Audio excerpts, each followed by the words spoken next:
Now we're going to talk about characters in the Bible, which is one I love characters in the Bible because they're all crazy and strange and make mistakes just like me. അവിടെ നമ്മൾ കഥാപാത്രങ്ങളെക്കുറിച്ചാണ് പറയാൻ പോകുന്നത്. കഥാപാത്രങ്ങളെ എനിക്കിഷ്ടമാണ്. കാരണം എന്താണെന്ന് ചോദിച്ചാൽ ബൈബിളിൽ നമ്മൾ കണ്ടെത്തുന്ന കഥാപാത്രങ്ങളെന്ന് പറയുന്നത് വളരെ പച്ചയായ മനുഷ്യരാണ്. അവർ നമ്മളെപ്പോലെയുള്ള മനുഷ്യരാണ്. തെറ്റുകൾ ചെയ്യുന്ന, ബുദ്ധിമുട്ട് സഹിക്കുന്ന, പാപങ്ങളുള്ള, ദൈവം മനുഷ്യരോട് ക്ഷമിക്കുന്ന, ക്ഷമ പ്രാപിച്ച് പച്ചയായ മനുഷ്യർ. Even great men like David make mistakes that teach us something, and even sometimes God will take a child or someone that might be not important in our society and teach us great lessons through them. അവിടെ ദാവീദിനെ പോലെയുള്ളൊരു വലിയ മനുഷ്യനെ കുറിച്ച് നമുക്കറിയാമല്ലോ. അദ്ദേഹത്തെക്കുറിച്ച് Bible അവതരിപ്പിക്കുന്നത് വളരെ പച്ചയായ ഒരു മനുഷ്യനായിട്ട് തന്നെയാണ്. So right now we're going to talk about how we kind of look at these characters and see how they fit into that setting so God can tell us his story. അപ്പം ഈ കഥാപാത്രങ്ങളെ നമ്മൾ നേരത്തെ പറഞ്ഞ ആ പശ്ചാത്തലത്തിൽ ദൈവം അവതരിപ്പിക്കുമ്പോൾ ആ കഥാപാത്രങ്ങളിലൂടെയാണ് ദൈവം പറയാൻ ഉദ്ദേശിക്കുന്ന കഥ നമ്മളെ പറഞ്ഞു കേൾപ്പിക്കുന്നത്. Okay, next slide. All right, so first thing we want to talk about is the different roles that characters can play in the Bible. അവിടെ ഒരു കഥയിൽ ഒരു കഥയിൽ കഥാപാത്രങ്ങൾ എല്ലാം ഒരേ നിലയിലല്ല അവരുടെ ഭാഗം അഭിനയിക്കുന്നത് അല്ലെങ്കിൽ ആ ഭാഗം അവതരിപ്പിക്കുന്നത്. Okay, so the first role we want to talk about is the protagonist, which is the character. It's like the main characters, the thing, the whole plot revolves around that character. അവിടെ നമ്മളൊരു കഥ നമ്മൾ പരിശോധിച്ച് നോക്കുമ്പോൾ ആ കഥയിലെ ഒരു പ്രധാന കഥാപാത്രം, നായകൻ എന്ന് പറയാം. ഇംഗ്ലീഷിൽ അതിനെ പ്രൊട്ടാഗനിസ്റ്റ് എന്നാണ് വിളിക്കുന്നത്. അപ്പോൾ അദ്ദേഹത്തെ ചുറ്റിയാണ് ഈ കഥ പുരോഗമിക്കാനായിട്ട് പോകുന്നത്. So we're talking about, like in the Exodus, we're talking about Moses. ഇപ്പം നമ്മൾ പുറപ്പാട് പുസ്തകത്തിൻ്റെ പറയുമ്പോൾ അവിടുത്തെ ഏറ്റവും പ്രധാനപ്പെട്ട കഥാപാത്രമാരാണ്? മോശയാണ്. First and Second Samuel, we're talking about David. നമ്മൾ 1-2 ശമൂവേൽ വായിക്കുമ്പോൾ അവിടുത്തെ ഏറ്റവും പ്രധാനപ്പെട്ട കഥാപാത്രം എന്ന് പറയുന്നത് ദാവീദ് രാജാവാണ്. Okay. In the Gospels, it's often going to be Jesus, right? സുവിശേഷങ്ങളിലെ ഏറ്റവും പ്രധാനപ്പെട്ട കഥാപാത്രം എന്ന് പറയുന്നത് കർത്താവാണ്. Back in Genesis, we get the stories of Joseph. നമ്മൾ ഉൽപ്പത്തി പുസ്തകം വായിക്കുമ്പോൾ പല കഥാപാത്രങ്ങളെ കാണാൻ പറ്റും. യോസേഫ് അതിലെ പ്രധാനപ്പെട്ട ഒരു കഥാപാത്രമാണ്. But we can also have smaller stories where it doesn't have to always be the grand character, but in that context, right. they're the main character. ഒരു പുസ്തകത്തിലെ ഏറ്റവും പ്രധാനപ്പെട്ട കഥാപാത്രം ഒരു വ്യക്തി ആയിരിക്കുമ്പോൾ തന്നെ നാം വായിക്കുന്ന ഒരു പ്രത്യേക കഥയിലെ കഥാപാത്രം അദ്ദേഹമായിരിക്കണം എന്ന് നിർബന്ധമില്ല. So I almost think like the Good Samaritan can be a smaller character, but it's the protagonist in the story. നമ്മൾ കർത്താവ് പറയുന്ന കഥകളിൽ പലപ്പോഴും പ്രധാന കഥാപാത്രം ഒരുപക്ഷെ കർത്താവായിരിക്കില്ല. Okay, so that's the protagonist, and then there's also going to be an antagonist, which is the person in the story that introduces the conflict or creates the conflict for the protagonist. അവിടെ കഥയിലെ രണ്ടാമത്തെ ആളെന്ന് പറയുന്നത് വില്ലനാണ്. അപ്പോൾ അതായത് അധികാനാണ് ഈ കഥയിലെ പ്രശ്നങ്ങൾ ഉണ്ടാക്കുന്ന ആളെന്ന് പറയുന്നത്.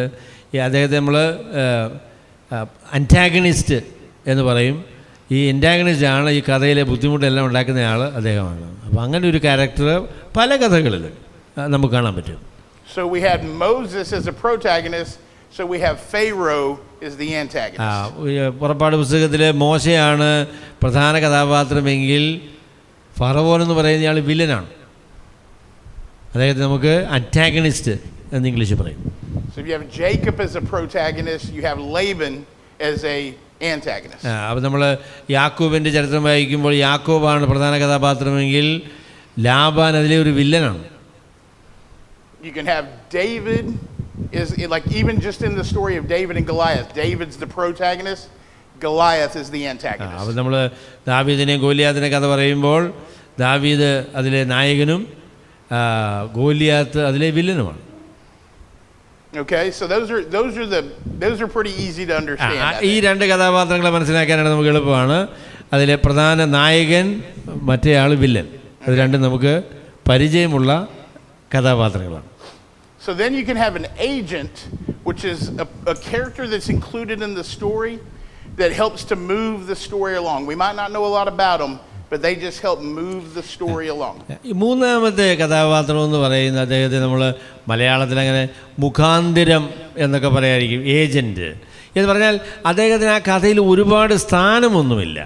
എന്നാൽ കഥ പുരോഗമിക്കുന്നതിന് ഈ ഏജൻറ്റ് ആവശ്യമാണ്.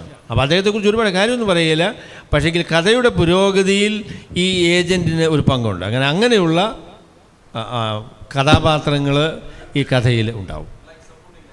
Supporting actors. There you go. Yeah. So think of the David and Goliath story, the armor bearer.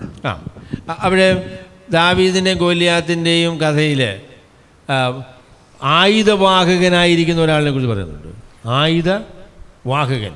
അപ്പോൾ അദ്ദേഹത്തിന് പ്രധാന പങ്കൊന്നുമില്ല, പക്ഷേങ്കിൽ ആ കഥയിൽ അദ്ദേഹത്തിനൊരു പങ്കുണ്ട്. അതിൽ ആ കഥ പുരോഗമിക്കുന്ന അദ്ദേഹത്തിനൊരു സ്ഥാനമുണ്ട്. He's not a major character, but what he does brings something to the story that takes the story to another level about the kind of character David has, because he doesn't take the armor out. He goes with the armor, with God protecting him.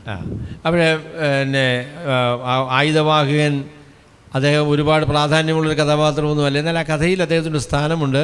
ആ കഥയുടെ പുരോഗതി ഈ ആയുധവാഹകൻ്റെ സ്ഥാനമുണ്ടായിരുന്നു ചോദിച്ചാൽ, ദാവീദ് കയ്യിൽ കല്ലും കവിണയും മാത്രമായി പോകുമ്പോൾ ഗോലിയാത്തിനെ നോക്കിയാൽ അദ്ദേഹത്തിന് ഭയങ്കരമായിരിക്കുന്ന ക്രമീകരണമുണ്ടെന്ന് മാത്രമല്ല, അദ്ദേഹത്തിൻ്റെ മുൻപിൽ ഒരു ആയുധവാഹകനുമുണ്ട്.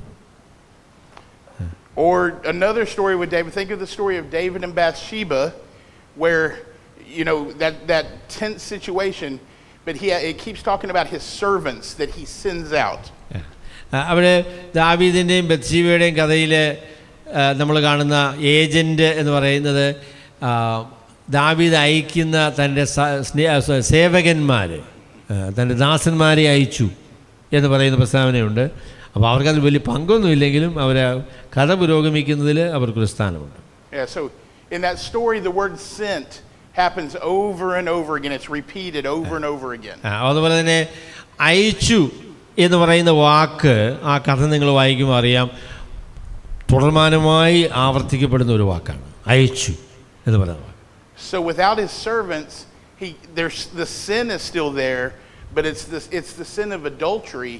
But when you add the servants and he's seeing something and taking his power and sending his servants out, you see it's more about this ultimate power that corrupts him and leads him, he gets into sin. അവിടെ ദാവീദിന്റെ പാപത്തെക്കുറിച്ച് നമ്മൾ വായിക്കുമ്പോൾ അത് ഒരു വ്യക്തിതലത്തിൽ മാത്രം ഒതുങ്ങി നിൽക്കുന്നൊരു പാപമല്ല.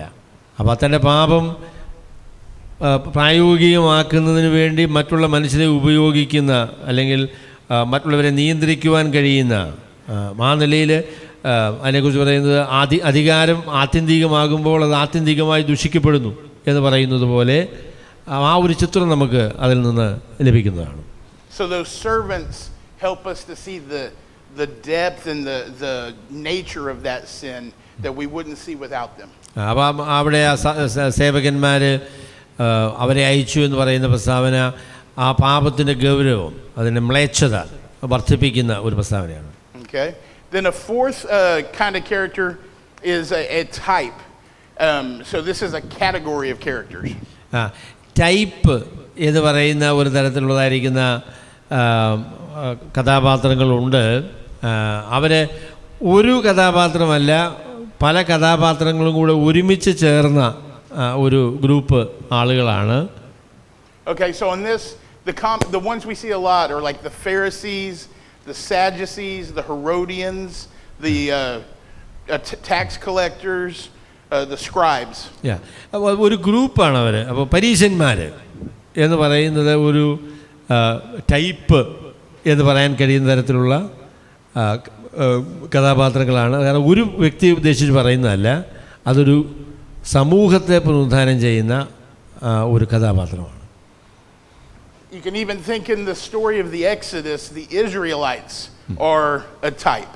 അവിടെ നമ്മളുടെ പുറപ്പാട് പുസ്തകത്തിലെ കഥ പറയുമ്പോൾ ഇസ്രയേൽ മക്കൾ എന്ന് പറയുന്നത് അതൊരു സമൂഹത്തെ കാണിക്കുന്നതാണ്. അത് ചില അവസരങ്ങളിൽ ഒരു കഥാപാത്രം എന്ന പോലെയാണ് പ്രവർത്തിക്കുന്നത്, എന്നാൽ അത് ഒരു വ്യക്തിയല്ല. As Moses leads them out of Egypt and they wind up in the wilderness, they immediately, it says the nation started to grumble, say, why didn't you leave us there? There were plenty of tombs in Egypt. We could have been buried there. It's kind of the voice of all the people complaining. അവർ പുറപ്പാട് പുസ്തകത്തിൽ മോശ Israel മക്കളെ പുറപ്പെടുവിച്ച് ചെങ്കടൽ കടന്ന് അവർ മരുഭൂമിയിൽ വന്നു. അതിനുശേഷം അവർ പറയുന്ന പ്രസ്താവനയുണ്ട്, ഞങ്ങൾ മിസ്രൈം ദേശത്ത് ശവക്കല്ലറകളില്ലാഞ്ഞിട്ടാണോ നീ ഞങ്ങളെ ഇങ്ങോട്ട് കൊണ്ടുവന്നത്? അവിടെ ചത്തെ കുറിച്ചിടാൻ എളുപ്പമായിരുന്നല്ലോ, ഈ മരുഭൂമി ചത്ത് വീഴേണ്ട കാര്യമില്ലല്ലോ എന്ന് പറയുമ്പോൾ അത് ഒരു വ്യക്തി പറയുന്നത് പോലെയാണ് അവിടെ അവതരിപ്പിച്ചിരിക്കുന്നത്. എന്നാൽ അതൊരു വ്യക്തിയുടെ പ്രസ്താവനയല്ല, ഒരു സമൂഹത്തിൻ്റെ സംയുക്തമായ ആശയം ക്രോഡീകരിച്ച് പറയുന്ന പ്രസ്താവനയാണ്. Okay, and then the final type of character is the foil, which is the person or event that contrasts with the protagonist. So they did what the protagonist should have done. അവിടെ ഈ foil മലയാളത്തിൽ പറയുന്നത് എങ്ങനെയാണെന്ന് ചോദിച്ചാൽ അങ്ങനൊരു വാക്കില്ല, ഉണ്ടായിരിക്കുമല്ലേ? ഫോയിലെന്ന് പറഞ്ഞാൽ ഈ പ്രധാന കഥാപാത്രത്തിൻ്റെ സ്വഭാവം വെളിപ്പെടുത്താനായിട്ട്, അതിനെ താരതമ്യപ്പെടുത്താനായിട്ട്, ഒന്നുകിൽ അതിൻ്റെ അവർ നമ്മൾ വ്യത്യാസം മനസ്സിലാക്കാനായിട്ടൊരു ക്യാരക്ടർ ഉണ്ടാവും. അപ്പോൾ അതിനോട് താരതമ്യപ്പെടുത്തി ഈ പറഞ്ഞ പ്രധാന കഥാപാത്രത്തിൻ്റെ സ്വഭാവത്തെ നമുക്ക് അളക്കാൻ പറ്റും. അപ്പോൾ അത്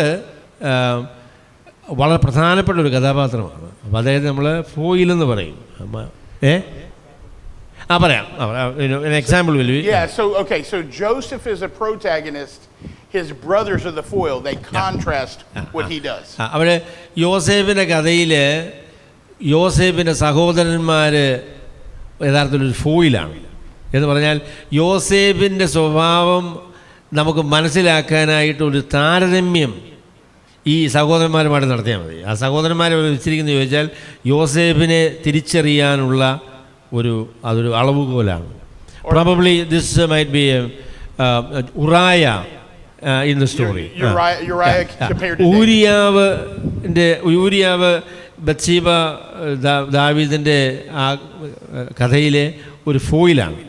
എന്ന് പറഞ്ഞാൽ ദാവീദിൻ്റെ പാപം എത്ര ഗുരുതരമാണ് എന്ന് കാണിക്കാനായിട്ട് ഊരിയാവിനെ ശ്രദ്ധിച്ചാൽ മതി. ഊരിയാവ് സ്വന്തം ഭാര്യ അദ്ദേഹത്തിൻ്റെ ഭാര്യയുടെ അടുത്തേക്ക് പോകുന്നതിന് അത് യാതൊരു പ്രശ്നവുമില്ല. പക്ഷെങ്കിൽ ഊരിയാവിനെ നോക്കുമ്പം രാജാവിൻ്റെ വീടിന് മുമ്പിൽ കിടന്നുറങ്ങുക. പറഞ്ഞു. So what Babu is saying for you English guys, that Uriah is the foil for David, right? That David should have been out at battle with his men. Uriah was doing that. When he comes home, Uriah doesn't go into his house. He sleeps at the door. So he's being faithful. David's being unfaithful. അപ്പോൾ ദാവീദിൻ്റെ പാപത്തിൻ്റെ ഗൗരവം മനസ്സിലാക്കാനായിട്ട് നമ്മളെ സഹായിക്കുന്ന ആളാണ് ഊരിയാവ്. അപ്പം യുദ്ധത്തിന് പോകേണ്ട സമയത്ത് വീട്ടിലിരിക്കുന്ന ദാവീദ്, എന്നാൽ യുദ്ധത്തിന് പോകുന്ന ഊരിയാവ്. എന്നിട്ട് യുദ്ധത്തിൽ നിന്ന് മടക്കി വിളിച്ചിട്ട് ഭാര്യയുടെ അടുത്ത് പോകാനായിട്ട് മനസ്സില്ലാതെ രാജാവിൻ്റെ പടിവാതിൽക്ക് കിടന്നുറങ്ങുന്ന ഊരിയാവ്. എന്നാൽ ഊരിയാവിൻ്റെ ഭാര്യയെ മോഷ്ടിക്കുന്ന ദാവീദ്. സൈനോ. അപ്പോൾ ആ കോൺട്രാസ്റ്റ് എന്ന് പറയുന്നത് ദാവീദിൻ്റെ പാപത്തിൻ്റെ ഗൗരവം മനസ്സിലാക്കാനായിട്ട് നമ്മളെ സഹായിക്കുന്ന ഒരാളാണ് ഈ ഊരിയാവ്. അദ്ദേഹത്തെ നമ്മൾ ഫോയിൽ എന്നാണ് വിളിക്കുന്നത്. So we're on our 7th day of our trip, and I think it's making me think of my wife and daughters back home. I'm kind of missing them. And one of my middle daughter, the smart one, her favorite story in the Bible is the story of Jael in the book of Judges. Y'all know that? Jael. Yeah. Right. Okay, so she's a good foil because God gives a job to Deborah and Barak, right? And then Jael is the one who gets the glory in the end because she carries it out. അവിടെ യായേൽ സിസരയെ കൊന്നതിനെക്കുറിച്ചുള്ള ആ കഥ നമ്മൾ വായിക്കുമ്പോൾ യഥാർത്ഥത്തിൽ യായേൽ എന്ന് പറയുന്നത് അവിടുത്തെ ഒരു ഫോയിലാണ്. കാരണം ദെബോറയുടെയും അതുപോലെ തന്നെ ബാരാക്കിൻ്റെയും ഉത്തരവാദിത്വം അവരെ എങ്ങനെ പരാജയപ്പെട്ടു എന്നും അതിന് നടുവിൽ എങ്ങനെയാണ് യായേൽ അത് ചെയ്തതെന്നുള്ളതും. അപ്പോൾ അതിനെ കമ്പയർ ചെയ്യാനായിട്ട് അവരുടെ പരാജയവും അവരുടെ പ്രവർത്തനത്തിലുണ്ടായ പരാധീനതകളും മനസ്സിലാക്കാനായിട്ട് യായേൽ യഥാർത്ഥത്തിലൊരു അവരെ താരതമ്യം ചെയ്യാനുള്ളൊരു ഒരു ക്യാരക്ടറായിട്ടാണ് പ്രവർത്തിക്കുന്നത്. അങ്ങനെ പ്രവർത്തിക്കുന്ന ക്യാരക്ടേഴ്സിന് നമ്മൾ ഫോയിൽ എന്നാണ് പറയാറ്. So that my daughter has a coffee cup she drinks out of every morning that's a picture of JL driving the tent spake through Cicero's head. And she's my daughter. I'm worried. Am I going to be able to marry her off? It's a little scary. അവൻ എൻ്റെ മകൾക്ക് ആ കഥ വലിയ ഇഷ്ടമാണ്. അദ്ദേഹത്തിൻ്റെ ചായ കുടിക്കുന്ന കപ്പിലും ഈ യായയിൽ സിസറയുടെ തലയിൽ ആ കുറ്റി അടിച്ച് കയറ്റുന്നൊരു പടമുണ്ട്. എനിക്ക് ചിലപ്പോൾ കാണുമ്പോൾ പേടിയാ, ഇവിടെ കെട്ടിച്ചു വിടാൻ പറ്റുമോ എന്നൊരു ഭയം. Everybody following on all these different types of characters. Most characters can fit into one of these in the Bible somewhere. അപ്പോൾ നമ്മൾ ഒരു കഥ വായിക്കുമ്പോൾ ഈ കഥാപാത്രങ്ങൾ ഈ പറഞ്ഞ ഈ വ്യത്യസ്ത നിലകളിൽ നമുക്കവരെ കാണാനായിട്ട് സാധിക്കും. Okay. Next slide, please. Okay, now let's talk about character types. We also have what we're going to call round characters, flat characters, and functionary characters. അപ്പോൾ ഈ നമ്മളുടെ കഥാപാത്രങ്ങളെ മൂന്നായിട്ട് തിരിക്കാം. ഒന്നാമത്തെ തിരിവ്, what is the first one? Round. വട്ടത്തിലുള്ള വൃത്താകൃതിയിലുള്ള കഥാപാത്രങ്ങൾ. And that doesn't mean guys like Wes. എന്നെ പോലെയുള്ള ആൾക്കാരാണെന്നല്ല അതിൻ്റെ അർത്ഥം. So a round character is a character that's fully developed. We know about their strengths, weaknesses. We know a lot about them. Right. അപ്പോൾ ഒരു കഥാപാത്രം ഉരുണ്ട കഥാപാത്രമാണ്, വൃത്താകൃതിയിലുള്ളതെന്ന് പറഞ്ഞാൽ അതിനെക്കുറിച്ച് നമുക്ക് ഒരുപാട് അറിവുണ്ട്. അദ്ദേഹത്തിൻ്റെ ബലഹീനത അറിയാം, അദ്ദേഹത്തിൻ്റെ ശക്തി അറിയാം, അദ്ദേഹത്തിന് നമുക്ക് പരിചയമുള്ള കഥാപാത്രമാണ്. So again, Moses, Elijah, David, all of the big characters, Jacob, Joseph, we know lots about these guys. അപ്പോൾ നമ്മൾ യോസേഫിനെ കുറിച്ചോ യാക്കോബിനെ കുറിച്ചോ ദാവീദിനെ കുറിച്ചോ ഒക്കെ പറഞ്ഞാൽ എൻ്റെ പൊന്നെ അവരെക്കുറിച്ച് ഒരുപാട് കാര്യം നമുക്കറിയാം. Go to the New Testament, you're going to have Peter, you're going to have John the Baptist. We know lots of them. അതെ, പത്രോസിനെ കുറിച്ച് പറയുകയാണെങ്കിലോ യോഹന്നാൻ സ്നാപകനെ കുറിച്ചൊക്കെ പറഞ്ഞാൽ അവരെക്കുറിച്ച് ഒരുപാട് വിവരം നമുക്കുണ്ട്. And then we have flat characters which are more one-dimensional that we don't know a lot about. എന്നാൽ രണ്ടാമത്തെ ഗ്രൂപ്പിൽ പറയുന്ന കഥാപാത്രങ്ങളെന്ന് പറയുന്നത് പരന്ന കഥാപാത്രങ്ങളാണ്. അവരെക്കുറിച്ച് വളരെ കുറച്ച് അറിവ് മാത്രമേ നമുക്കുള്ളൂ. അവരുടെ എല്ലാ വശവും ഒന്നും നമുക്കറിയത്തില്ല. So think of Jacob's life when he's ready to get married and Laban tricks him into marrying Leah and then Rachel and then their maidservants come into the play. അവിടെ യാക്കോബിൻ്റെ വിവാഹത്തെക്കുറിച്ച് പറയുകയാണെങ്കിൽ റാഹേലിനെ കല്യാണം കഴിക്കാൻ ഇരുന്നു, പക്ഷെ കിട്ടിയില്ല. ലേയെ കല്യാണം കഴിച്ചു, പിന്നെ റാഹേലിനെ കിട്ടി, പിന്നെ അതിൻ്റെ കൂടെ കുറച്ച് അവരുടെ ദാസിമാരെയും കിട്ടി. Okay. So Jacob's obviously a round character. We know a lot about him. യാക്കോബിനെ കുറിച്ച് പറയുകയാണെങ്കിൽ അദ്ദേഹം ഉരുണ്ട ഒരു കഥാപാത്രമാണ്. അദ്ദേഹത്തെക്കുറിച്ച് ഒരുപാട് കാര്യം അറിയാം. Leah, we don't know as much. We kind of just know she's not very pretty and wants to be married, right? So she's a little bit, he's round, she's kind of more on the flat area side. അവിടെ ലേയെ കുറിച്ച് പറയുകയാണെങ്കിൽ നമുക്ക് ഒരുപാട് കാര്യം ലേയെ കുറിച്ച് അറിയത്തില്ല. പക്ഷേങ്കിൽ ലേ അത്ര സൗന്ദര്യമില്ലാത്ത ആളാന്നുള്ള കാര്യം നമുക്കറിയാം. കണ്ണിന് ശോഭ കുറവായിരുന്നു, പിന്നെ കല്യാണം കഴിക്കാൻ ഇഷ്ടമായിരുന്നു, പിന്നെ പിള്ളേരെ ഇഷ്ടമായിരുന്നു, അതൊക്കെ നമുക്കറിയാം. അതുകൊണ്ട് ലേ നമ്മൾ പറയുമ്പോൾ അങ്ങനെ അങ്ങ് റൗണ്ടും അല്ല, എന്നാൽ അങ്ങ് തീരെ ഫ്ലാറ്റും അല്ല എന്നുള്ള രീതിയിൽ വേണം അവരെ കുറിച്ച് നമുക്ക് പറയാം. And then in that same story, think about Bilhah and Zilpah, the two handmaids. They're more of a functionary character that we know very few details about them. They're just there to fulfill a role. അവിടെ മൂന്നാമത്തെ തരത്തിലുള്ള നമ്മുടെ കഥാപാത്രങ്ങളെന്ന് പറയുന്നത് ആ കഥയിലൊരു ഭാഗം കിട്ടാൻ വേണ്ടി മാത്രമുള്ള അവരെക്കുറിച്ച് ഒന്നും നമുക്കറിയത്തില്ല. അപ്പം അങ്ങനെയുള്ളതായിരിക്കുന്ന കഥാപാത്രം ബിൽഹ ആൻഡ് സിൽപ്പ. അവരെക്കുറിച്ച് യാക്കോബിൻ്റെ ചരിത്രത്തിൽ നമുക്ക് എന്നാ അറിയാവുന്നത്? വളരെ കുറച്ച് കാര്യമേ അറിയത്തുള്ളൂ. So even in that character, even in just that story, you can kind of see round, flat, functionary characters. You see all of it. അപ്പോൾ നമ്മൾ സാധാരണ ഉള്ള കഥകളിലൊക്കെ ഈ മൂന്ന് തരത്തിലുള്ള കഥാപാത്രങ്ങൾ നമുക്ക് കാണാൻ പറ്റും. ഉരുണ്ട കഥാപാത്രങ്ങൾ, പരന്ന കഥാപാത്രങ്ങൾ, പിന്നെ വരികയും പോവുകയും ചെയ്ത കഥാപാത്രങ്ങൾ.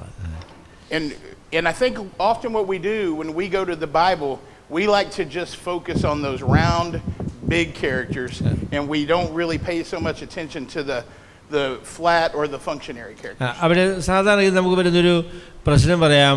നമ്മളൊരു ചരിത്രമോ കഥയോ വായിക്കുമ്പോൾ ഈ ഉരുണ്ട ആൾക്കാരെ മാത്രമേ നമ്മൾ കാണുകയുള്ളൂ. പരന്ന ആൾക്കാരെയും കാണൂല, വരികയും പോവുകയും ചെയ്യുന്ന ആൾക്കാരെ നമ്മൾ ശ്രദ്ധിക്കില്ല. അപ്പോൾ അതുകൊണ്ട് കഥയുടെ പൂർണ്ണ രൂപം നമുക്ക് കിട്ടില്ല. But I think a lot of times we might relate better to some of these other characters, because aren't we we always look at the world and think, I wish I was the big guy, I wish I was the main guy, but God's got you in a role down here.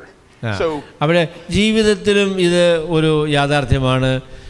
നമ്മൾ ഉരുണ്ടിരിക്കുന്നതാണ് നമുക്ക് ഇഷ്ടം കേട്ടോ. എല്ലാവർക്കും അറിയാം ഭയങ്കര കൂടിയ ആൾക്കാരാണ്. പരന്നിരിക്കുന്നത് ഇഷ്ടമല്ല. എന്നാൽ യാഥാർത്ഥ്യം ഞാൻ നിങ്ങളോട് പറയാം, നമ്മളിൽ മിക്കവാറുമുള്ള ആളുകളെല്ലാം പരന്നതാ. നമ്മൾ ഉരുണ്ടതാണെന്ന് അഭിനയിക്കാതിരുന്നാൽ മതി. ചിലപ്പോൾ വരികയും പോവുകയും ചെയ്യുന്ന കഥാപാത്രങ്ങളാണ്. ദൈവം നമ്മളെ ഏൽപ്പിച്ച ഭാഗം നമ്മളങ്ങ് നിർവഹിച്ചേച്ചാൽ മതി. ഉരുണ്ടിരിക്കണം എന്നും പറഞ്ഞ് നിർബന്ധമൊന്നും പിടിക്കണം. Back in Texas, when I talk to young people about that story, they always seem to want to relate themselves to being either Jacob if they're boys or Rachel if they're girls. അവിടെ യാക്കോബിൻ്റെ ചരിത്രത്തെക്കുറിച്ച് പറയുമ്പോൾ, ചെറുപ്പക്കാരോട് പറയുമ്പോൾ, അവർക്ക് ഒന്നിൽ ആൺപിള്ളേരാണെങ്കിൽ യാക്കോബിനെ പോലെ, പെൺപിള്ളേരാണെങ്കിൽ റാഹേലിനെ പോലെ, അതാണ് അവർക്ക് വേണ്ടത്. I've never met anybody that says I think I'm a lot like Leah. അവിടെ കഥ പറഞ്ഞു വന്നപ്പോൾ എനിക്ക് ലേയെ പോലെ മതി എന്ന് പറയുന്ന ആൾക്കാർ വളരെ കുറവാണ്. But I think a lot of us are a lot like Leah, because I think most of us feel when we're most loved by other people is when they think we're someone that we're not. അവിടെ നമ്മളുടെയൊക്കെ അനുഭവം പലപ്പോഴും ലേയുടെ അനുഭവമാണ്. അർഹിക്കുന്ന സ്നേഹം കിട്ടുന്നില്ല, അർഹിക്കുന്ന പരിഗണന ലഭിക്കുന്നില്ല എന്നൊക്കെ പരാതി പറയാൻ സാധിക്കുന്ന ആളുകളായിട്ടാണ് പലപ്പോഴും നമ്മുടെ ജീവിതത്തിൽ നാം ആയിരിക്കുന്നത്.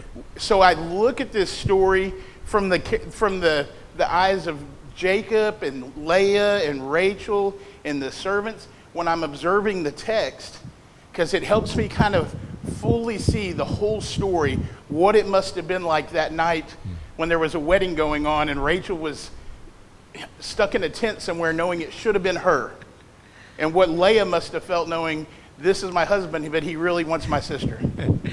അവിടെ നമ്മൾ ഒരു കഥ വായിക്കുമ്പോൾ അതിലെ പ്രധാന കഥാപാത്രങ്ങളെ മാത്രം ശ്രദ്ധിച്ചാൽ പോരാ. നമ്മൾ അപ്രധാനം എന്ന് ചിന്തിക്കുന്ന കഥാപാത്രങ്ങളെയെല്ലാം നമ്മൾ ശ്രദ്ധിക്കണം. അവരുടെ ഹൃദയങ്ങളിൽ കൂടെ കടന്നു പോകുന്ന ചിന്തകൾ നമ്മളൊന്ന് മനസ്സിലാക്കണം. ഞാൻ ഉദാഹരണമായിട്ട് പറയുകയാണെങ്കിൽ യാക്കോബിൻ്റെ കല്യാണത്തിൻ്റെ രാത്രിയെക്കുറിച്ച് നിങ്ങൾ ചിന്തിക്കുക. അപ്പം റാഹേൽ എവിടെയോ ഒരു കൂടാരത്തിലുണ്ട്. റാഹേലാണ് ഇന്ന് രാത്രിയിൽ ഏറ്റവും പ്രധാനപ്പെട്ട വ്യക്തിയായി യാക്കോബിനോടൊപ്പം ആയിരിക്കണം എന്നുള്ള കാര്യം റാഹേലിന് അറിയാം, പക്ഷേ സാധിച്ചിട്ടില്ല. ലേയ അബദ്ധത്തിൽ അവിടെ വന്നു ചേർന്നിട്ടുണ്ട്. പക്ഷെങ്കിൽ താൻ തിരിച്ചറിയപ്പെടുന്ന നിമിഷത്തിൽ പിടിച്ചപ്പോൾ കിട്ടിയത് പുളവനാണ് എന്നുള്ള ആ ഒരു രീതിയിൽ യാക്കോബ് തന്നോട് പ്രതികരിക്കുമ്പോഴുള്ള തന്നെ മനോഭാവം അത് വളരെ രസകരമായിരിക്കുന്ന കാര്യമാണ്. നമ്മളതിനെക്കുറിച്ച് അവരുടെ മനസ്സിൽ കൂടെ കടന്നുപോയ ഒരു ആശയം നമ്മളുടെ ഭാവനയിൽ കാണാനായിട്ട് സാധിക്കും. അപ്പോൾ അതുകൊണ്ട് നമ്മൾ എല്ലാ കഥാപാത്രങ്ങളെയും നമ്മളുടെ പരിഗണനയിലേക്ക് കൊണ്ടുവരണം. എങ്കിൽ മാത്രമേ ആ മുഴുവൻ കഥയും നമുക്ക് മനസ്സിലാക്കാൻ സാധിക്കുകയുള്ളൂ. Okay, so does that make a little bit of sense how these characters, everybody falls somewhere in here? അപ്പോൾ അതുകൊണ്ട് ഈ കഥാപാത്രങ്ങളെല്ലാം ഈ നിലയിൽ അവതരിക്കപ്പെട്ടിട്ടുള്ള ആളുകളാണ്. അപ്പോൾ അവരെ എല്ലാവരെയും ശ്രദ്ധിക്കാനായിട്ട് നമുക്ക് ആവശ്യമുണ്ട്. All right, next slide, Corey. All right, so now we want to talk about character development. അപ്പോൾ അടുത്തായിട്ട് നമ്മൾ സംസാരിക്കാൻ പോകുന്ന കാര്യം എങ്ങനെയാണ് ഈ കഥാപാത്രങ്ങൾ വളർന്നു വരുന്നത്, അല്ലെങ്കിൽ ഈ കഥാപാത്രങ്ങളെ എങ്ങനെയാണ് ഈ കഥയിൽ അങ്ങനെ അവതരിപ്പിച്ചിരിക്കുന്നത്. Okay, so we can see direct shaping of the characters by the narrator. So the person telling the story is going to walk you through something about this character and how he's growing or falling. അപ്പോൾ എഴുത്തുകാരൻ ചില കഥാപാത്രങ്ങളെ വിവരിക്കും, അവരുടെ ശക്തിയും ബലഹീനതയും ഒക്കെ പറഞ്ഞ് അവരെ നമുക്ക് പരിചയപ്പെടുത്തി തരും. അപ്പം അങ്ങനെ നേരിട്ട് കഥാപാത്രങ്ങളെ അവതരിപ്പിച്ച് അവരുടെ പ്രാധാന്യം നമ്മൾ മുന്നിൽ അവതരിപ്പിക്കുന്ന നിലയിൽ കഥാപാത്രങ്ങളെ വികസിപ്പിക്കുന്ന ഒരു രീതിയുണ്ട്. So the writer might tell us things about their family relationships, positions they have, or descriptions of the person. അവരുടെ സാമൂഹ്യ പശ്ചാത്തലം, അവരുടെ കുടുംബ ബന്ധങ്ങൾ, അവരുടെ പ്രാധാന്യം, അവരുടെ സ്ഥാനം, ഇതൊക്കെ എഴുത്തുകാരൻ പറഞ്ഞ് ആ കഥാപാത്രത്തെ അവതരിപ്പിക്കുന്ന രീതിയുണ്ട്. So think about Joseph's relationship with his brothers. യോസേഫിനെ കുറിച്ച് തന്നെ പറയുമ്പോഴേ യോസേഫിനെ നമ്മൾ അവതരിപ്പിക്കുന്ന എഴുത്തുകാരൻ അവതരിപ്പിക്കുന്നത് നിങ്ങൾ ശ്രദ്ധിക്കുക. Or if I ask you what Saul looks like, we all think the same thing. He's tall, strong, hair. അവിടെ ശൗലിനെ കുറിച്ച് പഴയ നിയമത്തിൽ രാജാവായിരുന്ന ശൗല്, അദ്ദേഹത്തെക്കുറിച്ച് പറയുമ്പോൾ അദ്ദേഹത്തെ നമുക്കറിയാം. കാരണം ചോദിച്ചാൽ എല്ലാ ഇസ്രയേലിനേക്കാളും തോൾ മുതൽ പൊക്കം കൂടിയ നല്ല സുമുഖനായിട്ടുള്ള ഒരാളാണ് ശൗൽ എന്നുള്ള കാര്യം നമുക്കറിയാം. So we get descriptions of their appearance, personal traits, their moods, their moral character. Think about Nebuchadnezzar, where it tells, just talks about him being evil people. Nebuchadnezzar രാജാവിനെ കുറിച്ച് എഴുത്തുകാരൻ വിവരിക്കുന്നത് കേട്ടാൽ അദ്ദേഹത്തെക്കുറിച്ചുള്ള ഒരു നല്ല രൂപം, അല്ല നല്ലതെന്ന് പറഞ്ഞാൽ അദ്ദേഹത്തെക്കുറിച്ച് ഉള്ള വ്യക്തമായിരിക്കുന്ന ഒരു രൂപം നമുക്ക് കിട്ടും. അദ്ദേഹത്തെ ആ വിശദീകരണങ്ങൾ നമ്മൾ ശ്രദ്ധിച്ചാൽ. കാരണം എഴുത്തുകാരൻ സ്വയമായിട്ട് തന്നെ, എഴുത്തുകാരൻ തന്നെ അദ്ദേഹത്തെ പരിചയപ്പെടുത്തി തരുന്നതിൽ ഒരുപാട് ഇൻഫർമേഷൻ, ഒരുപാട് അറിവുകൾ നമുക്ക് തരുന്നുണ്ട്. We also get direct shaping from the author about characters by insight into their personal thoughts and what they're feeling. എന്നാൽ അത്രയും വ്യക്തമല്ലാതെ കഥയിൽ ഈ കഥാപാത്രങ്ങളുടെ ചിന്തകളും വിചാരങ്ങളും അവരുടെ പ്രവർത്തനങ്ങളും ഒക്കെ നമ്മൾ കാണുമ്പോൾ അതിലൂടെ ഈ കഥാപാത്രങ്ങളെ നമുക്ക് മനസ്സിലാക്കാനായിട്ട് സാധിക്കും. So we see that with Mary when she's told about Christ, that she ponders, she thinks about this. We hear her prayer and her song, that we get an insight to what she's feeling and thinking. അവിടെ കർത്താവിൻ്റെ അമ്മയായിരിക്കുന്ന മറിയെ നമ്മൾ പരിചയപ്പെടണമെങ്കിൽ മറിയെക്കുറിച്ചുള്ള വിശദീകരണം നേരിട്ട് എഴുത്തുകാരനങ്ങ് പറയുകയല്ല ചെയ്യുന്നത്. മറിയുടെ ഒരു പ്രാർത്ഥനയുണ്ട് കേട്ടോ. മറിയുടെ പ്രാർത്ഥന വായിക്കുമ്പം മറിയ എങ്ങനെ ഉള്ളൊരു സ്ത്രീയാണ് എന്ന കാര്യം, ആ പ്രാർത്ഥനയുടെ ആഴം, അതിൻ്റെ പോക്ക്, അതിലെ ഉള്ളടക്കമൊക്കെ വായിക്കുമ്പോൾ എഴുത്തുകാരൻ ആ ഒരു നിലയിലാണ് മറിയെ നമുക്ക് പരിചയപ്പെടുത്തി തരുന്നത്.